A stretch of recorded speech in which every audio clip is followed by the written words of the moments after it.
Ekhay miran bay na sa bay gal san to don che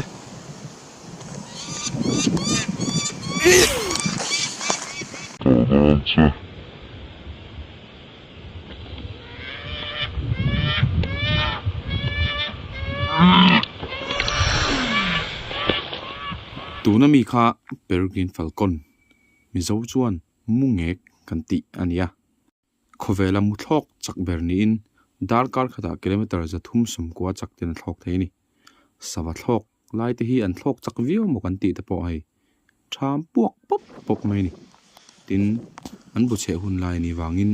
no ten nei to an no ho ani ber mai hetiam ron bei chan po hi khaya chak ve peregrine falcon hi ram du za tak ania tlang hian thut tlang puya tin re tlang hian hemi te nu pa hi kan nei boka anom kum tluana tin tui hi tum khata pathum tanga pali ania amero chu an keu vek ngai lowa tambera pathum pani an tlang puya tin peregrine falcon mungek te hi apa hi ate zoka kez khat borvel te an ve thina anu hin lian zoka kez khat le achan ve te an ve theini galap kal to lowa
Sina tani bui takali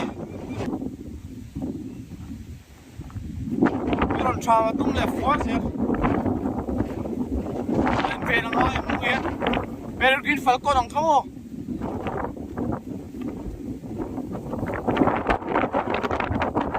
chita rem rem tatak view chu anuam khop mai fai si thlai te kan har chuak tra ni mo bol lo anh lại thì nằm tên tuôn thuyền pha nè, akan nu apo hian tlo tuôn tam khóc mà để chúng chọn hay lại hi afai lại hi bal thế mà chứ, tin lang hi thì phải pol anh về gì thôi boka, tin akan là tepo bol lo han bay, phật gì thì khá anh tam to lo khóc mày lo nè, so ha chum lang po sinh sầu để chân to này. Thì nó tụt á vậy chứ đây đi đây thì lâu đi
rọ tui te kan dong ve tran tamol mola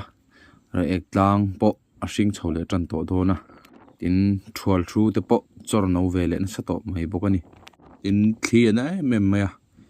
sawa thalak tur omlo tlukani amai ro chu a view hrim yan thlir kwalila mu no min ha adam thlak mem mai ni sang lau tan ro chun ha adam thlak lo mai thei ni hian kan kamanga sawa thalak lei thei lawa thi hi anaturu lu to komo chu wang chuanin time lapse kan ti kwal don ni tun heni ka kam meka helai hi ala mek ala don mek ani chuanin hei ho thi na lutuk china bo voi thum vel chem tu trep to chu wang chuan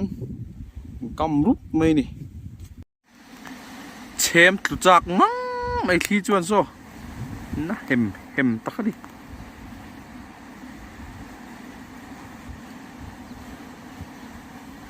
chem phalo beng phalo vel che ni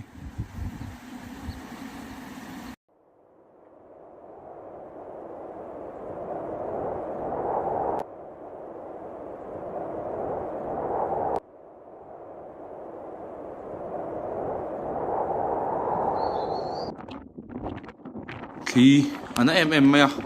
nung cha po mu tur nom lo tukani so wang chuan ngo chung lama lut le patang ti chuan hei tik tik te kan ti a thlek thlek te kan ti a then chuan thlik thlik te pon ti thawani apa ania anu lo chai ve zit me hai te ti chuan ani hi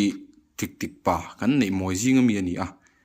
hi fire breasted zok ani a tin hei abulami hi scarlet bag a boka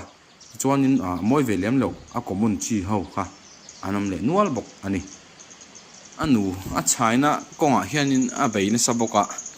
doi thiama ar patum chi a kau chuak nol mai doi thiama ar pa po hi a hril hai deuh chu ni an sham dan hi in an deuh lai om thina hi doi thiama ar pa hi sunbird ani ta a chuan heng tik tik ho species hi flower pecker an dia an o hi in an ve ni deuh lai ne chan chu a sin re ta chu thom an tam deuh khanin anin hriat pol ve thina an tum lo zok an kopui an mani an pui ni lo kha anin kau chuak velen nul thina ni te chuan hei an enila an bu te po hi in an lai an ya a sa zok hi loi zit an nia adot le hi tik tik hawan ni te chuan in hei ani hi vakhuang ani ve le thunga tlai lampanga kan bula lo kala ve hleu maya vakhuang hi songbird kan tiang chi savazai thiam angkha ania hei khochak lampang mi te phei chuanin an kong ga bula te bom an siama azai te wo asham kha an ngai thla thri ni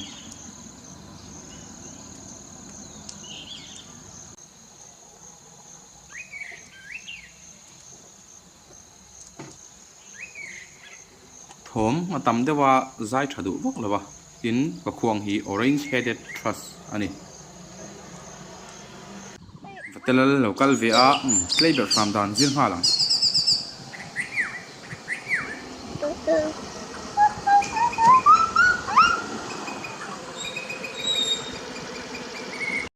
ole tuntum video chu khati zong kha ni phot mai se hei video ka nei khat phot maya ram chhuwa aram lo me tun lai kan bo ro kom dan ten zir lawa tin ka hnung ka ti kholawa na chho to a chhuwa to chuanin ka tho te ha mut top ani maya amai ro chu tawa emo ram sa emo kan tong emo tong lo emo nature lampang shim te po ti lan zel kan tumanga chu wangin ni po lo en kol tha ula hei furte ein tran chho do na to swal to thein tam takom do na no film khur thau na turing ka lo cha chu ni le video thar ne no le wat ka lo tum don nia